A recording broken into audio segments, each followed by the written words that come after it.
2024년 10월, 흑백요리사는 한국 예능의 새 지평을 열었습니다. 넷플릭스 비영어 TV 시리즈 3주 연속 1위, 한국 갤럽 선호도 1위 등 OTT 예능으로서는 전례 없는 신드롬을 일으켰어요. 이로 인한 파급 효과는 대단했습니다. 침체되었던 요식업계에 다시 활기가 돌고 출연했던 요리사들의 예약이 폭주했어요. 뿐만 아니라 CU와 GS25와 같은 편의점 업계에서도 출연 셰프들과 협업한 간편식 상품을 출시하며 소위 편의점 전쟁을 벌이기도 했죠. 이토록 대박적 예능은 어떻게 탄생하게 됐을까요? 오늘은 흑백요리사 PD 김학민의 궤적을 따라가며 흑백요리사 탄생기를 살펴보려 합니다. 동시에 이 프로가 시청자를 사로잡을 수 있던 이유도 함께 파악해 볼게요.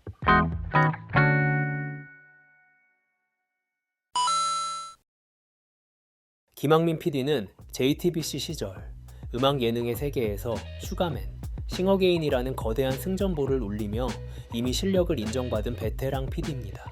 연출하는 프로그램마다 흥행 가도를 달렸던 그에게 넷플릭스라는 더 넓은 대륙으로의 여정은 당연한 수순처럼 보였어요. 하지만 모험의 시작은 달콤하지 않았습니다. 야심차게 기획했던 프로젝트 테이크 1은 조수미, 임재범, 비악뮤 같은 전설적인 가수들을 소환하고 청와대 본관 내부에 무대를 세우는 등 상상할 수 있는 모든 화려함을 때려 부은 대작이었는데요.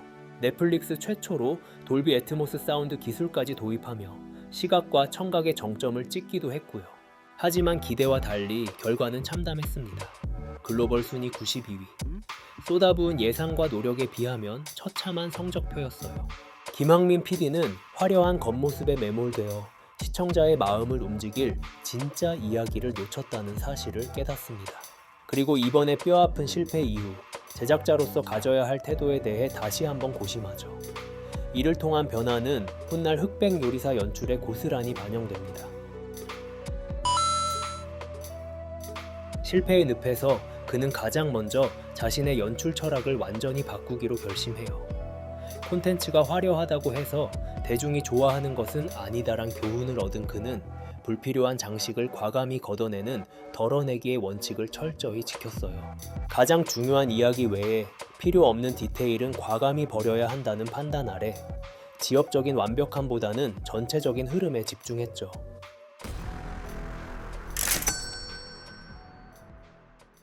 테이크 1 때는 오프닝 영상만 3개를 만들었지만 흑백요리사에서는 아예 오프닝 영상 자체를 만들지 않는 파격적인 결정을 내렸어요. 시청자가 재생 버튼을 누르자마자 바로 요리의 본질 속으로 뛰어들게 하겠다는 확고한 의지였습니다. 시청자가 지루함을 느낄 수 있는 오프닝 시퀀스를 과감히 삭제하고 불필요한 서사보다는 출연자들의 진짜 반응과 요리 과정에 집중하는 관찰자로서의 태도를 견지하게 된 거죠. 사실 흑백요리사가 기획된 시점은 한국 방송계에서 냉장고를 부탁해 이후로 요리 예능의 인기가 다소 사그라든 시점과 맞물려요. 그런데 스튜디오 슬램의 윤현준 대표가 도전장을 내밉니다. 한국의 셰프들을 전 세계에 알리겠다는 포부를 다졌죠. 곧 넷플릭스와의 만남이 이루어졌고 대규모 요리 서바이벌 프로젝트가 본격적으로 닻을 올립니다.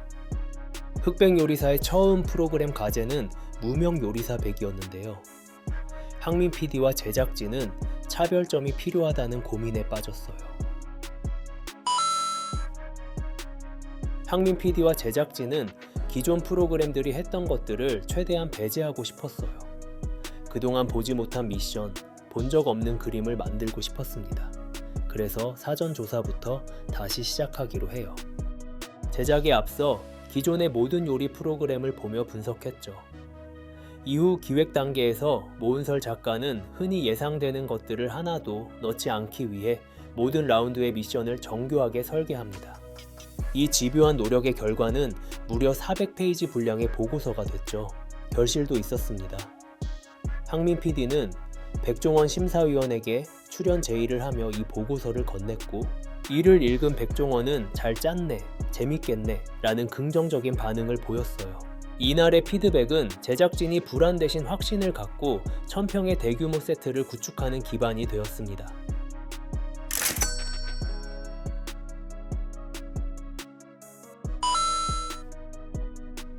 항민 PD는 꼼꼼한 기획 단계를 거치며 하나의 아이디어를 떠올렸어요. 이번 요리 서바이벌의 계급이라는 프레임을 씌워보면 어떨까? 항민 PD가 직면한 첫 번째 갈등은 서바이벌의 공정성과 재미 사이의 균형이었어요. 그는 단순히 요리를 잘하는 사람을 뽑는 것을 넘어 시청자의 시선을 단번에 사로잡을 강력한 프레임을 원했거든요. 고민의 결과 무명 요리사 100명이 경쟁한다는 초기 기획은 넷플릭스와의 논의를 거치며 우리 집 앞 식당 사장님과 미슐랭 스타 셰프가 붙으면 누가 이길까라는 도발적인 질문으로 발전하게 됩니다. 나아가 항민 PD는 흑수저와 백수저라는 계급적 장치를 도입하는 파격적인 결정을 내렸어요. 한국 사회의 뜨거운 감자인 수저 계급론을 요리판에 가져와 이미 성공한 스타 셰프들을 백수저로, 아직 이름이 알려지지 않았지만 장래가 촉망되는 셰프들을 흑수저로 나누는 구상이었죠.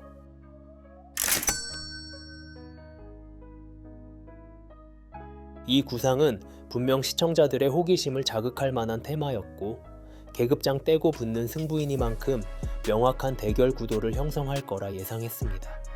이렇게 흑백 요리사라는 테마가 탄생했어요. 그러나 아직 결정된 건 아무것도 없었고 넘어야 할 산이 너무도 많았습니다. 연이은 우려와 반대의 목소리를 마주해야만 했거든요. 가장 먼저 계급 설정 도입을 둘러싸고 내부의 망설임부터 컸어요. 이미 업계에서 존경받는 대회가들을 백수저라고 부르며 계급장 떼고 싸우게 하는 것이 무례한 행동은 아닐까라는 제작진의 우려가 많았죠. 그리고 동등하게 싸워야 하는 서바이벌에서 시작부터 편차를 두는 것이 맞는가라는 우려도 있었습니다. 하지만 항민 PD는 오히려 흑과 백 계급을 노골적으로 드러내고 오직 맛이라는 실력만으로 그 계급을 무너뜨리는 과정을 보여준다면 그것이 대중이 갈망하는 진정한 공정이 될 것이라 확신했어요. 이 확신으로 제작진을 설득했죠. 나아가 항민 PD 자신의 결정을 관철하기 위해 백수저들에게 어떠한 특혜도 주지 않기로 해요. 항민 PD의 확신 어린 설득 끝에 제작진은 의기투합을 해냅니다. 하지만 넷플릭스 글로벌 본사에선 프로그램 제목을 두고 흑과 백이라는 제목은 서구권 시청자들에게 인종 갈등으로 오해받을 수 있다며 강력한 우려를 표했어요. 그러나 이번에도 항민 PD는 물러서지 않았습니다. 그는 넷플릭스를 끈질기게 설득했어요. 이것은 인종의 문제가 아니라 체스나 바둑처럼 게임의 상징성을 부여한 것일 뿐입니다. 우리 사회의 벽을 실력으로 깨부수는 희망의 이야기입니다. 결국 그는 제목을 사수해냈고 인종적 오해를 피하기 위해 영어 제목에서는 블랙 앤 화이트라는 단어를 배제하는 영리한 전략을 택했습니다. 결과적으로 흑과 백 테마는 프로그램 방영 후 확실한 차별점이 돼주었어요. 이전 요리 프로에선 누가 더 요리를 잘하나를 보던 시청자들은 이제 언더독이 강자를 꺾을 수 있을 것인가, 혹은 강자가 자리를 지킬 수 있을까? 라는 서사에 몰입하기 시작했어요. 항민 PD가 테이크 1에서 놓쳤던 진짜 이야기가 만들어진 순간이었죠. 기획 완성으로 한시름 놓은 항민 PD가 마주한 두 번째 시련은 캐스팅이었어요. 흑수저 80명과 백수저 20명을 채우기 위해 제작진은 약 600여 명의 후보자를 검증하는 이른바 섭외 지옥에 뛰어들었죠. 작가들이 너무 힘들어 그만두고 싶다 호소할 만큼 이 과정은 가혹했다 해요. 백수저 요리사들을 섭외하는 일이 특히 힘들었습니다. 이미 전설로 불리는 대회가들이 패배하면 명성에 타격을 입는 서바이벌에 출연할 이유는 전혀 없었기 때문이에요. 항민 PD와 제작진은 그들에게 이 프로그램은 한국 요리사들의 실력을 전 세계에 알릴 수 있는 단 하나의 기회임을 강조하며 그들의 사명감을 자극했어요. 또한 그들을 설득할 때 돈이 아닌 존경과 부흥이라는 카드를 꺼냈어요. 한국의 실력 있는 요리사들이 전 세계에 알려져야 하고 이 프로그램이 침체된 요식업계의 수요를 늘리는 기폭제가 될 것이라는 진심 어린 호소가 그들의 마음을 움직이기 시작했죠. 이 과정에서 많은 에피소드가 발생했는데요. 미국 외식업계의 대부 에드워드 리 셰프는 섭외 1순위였으나 메일 답변도 없고 줌 미팅 이후에도 한참 동안 침묵을 지켜 제작진의 애간장을 태웠어요. 뒤늦게 그가 참여 의사를 밝히자 제작진은 사무실에서 박수를 치며 환호했죠. 반면 최현석 셰프는 출연 결정을 수차례 번복하며 긴 시간 망설였는데 이는 프로그램이 단순히 가벼운 예능으로 소비될까 걱정했기 때문이었죠. 50년 경력의 명장 여경래 셰프는 후배들을 위해 기꺼이 발판이 되겠다며 흔쾌히 전장에 참여했습니다. 놀랍게도 이 거장들에게 지급된 출연료는 그들의 명성에 비하면 매우 약소한 수준이었어요. 백수저 셰프들은 한국 요리사들의 실력을 세계에 알려 요식업계를 살리자는 대의 하나로 이 무모한 도전에 기꺼이 합류했습니다. 촬영 중반, 항민 PD는 프로그램의 화제성을 결정지을 단 하나의 명장면을 만들어내기 위해 고민했어요. 그때 탄생한 아이디어가 바로 안대 심사였죠. 하지만 요리 프로그램에서 시각적 요소를 완전히 배제하고 오직 맛으로만 심사한다는 설정은 자칫 차력쇼나 가벼운 예능처럼 보일 위험이 컸어요. 제작진 내부에서도 셰프들의 자부심을 건드리는 일이며 그림이 우스워질 수 있다는 강력한 반대 의견이 제기되었죠. 그러나 항민 PD는 확신했어요. 이 장면이야말로 전에 없던 그림이었고 이번 프로그램에서 가장 화제가 될 장면이라 생각했어요. 항민 PD는 비난의 화살을 감수하고 밀어붙였습니다. 결과는 대성공이었어요. 안대를 쓴 심사위원들이 요리사의 음식을 받아먹는 기괴하면서도 장엄한 장면은 프로그램의 에너지가 가장 폭발하는 지점이 돼주었어요. 또한 공정에 대한 프로그램의 메시지를 시각적으로 완벽하게 전달하기도 했죠. 항민 PD가 추구했던 본질에 대한 집중이 대중적 코드와 결합한 결정적 순간이었습니다.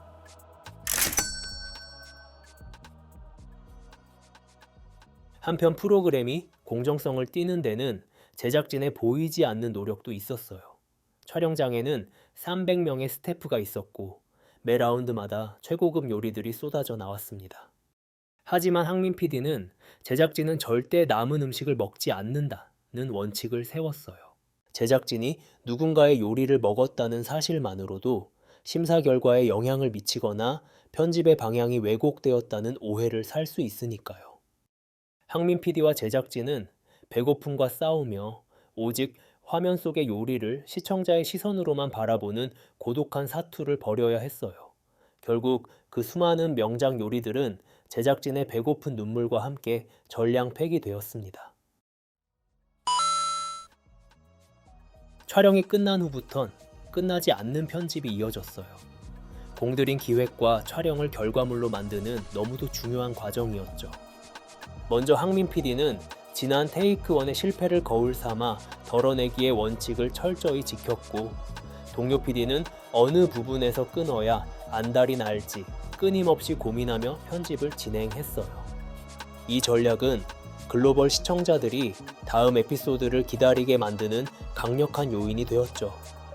그런가 하면 연출로도 만들 수 없는 리얼한 사건이 터지기도 했는데요.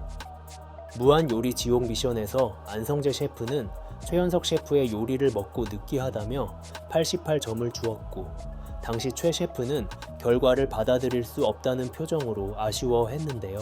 심사 이후 조리 과정을 복귀하던 중 요리에 마늘을 넣지 않았다는 사실을 뒤늦게 깨닫고 아차차하며 당황했죠. 제작진조차 편집실에서야 이 전후 과정을 알게 되며 매우 놀랐어요. 현장의 공정성을 다시 한번 입증한 사건이었습니다. 대막의 방영이 시작되고 흑백요리사는 넷플릭스 비영어 TV 시리즈 3주 연속 1위, 한국 갤럽 선호도 1위 등 OTT 예능으로서는 전례 없는 신드롬을 일으켰습니다. 이로 인한 파급 효과는 대단했어요. 침체되었던 요식업계에 다시 활기가 돌고 출연했던 요리사들의 식당은 백수저 흑수저 구분 없이 예약이 폭주했어요. 프로그램은 계급이라는 가상의 벽을 세웠으나 맛이라는 본질이 거뜬히 그 벽을 허물어뜨린다는 것을 증명했죠.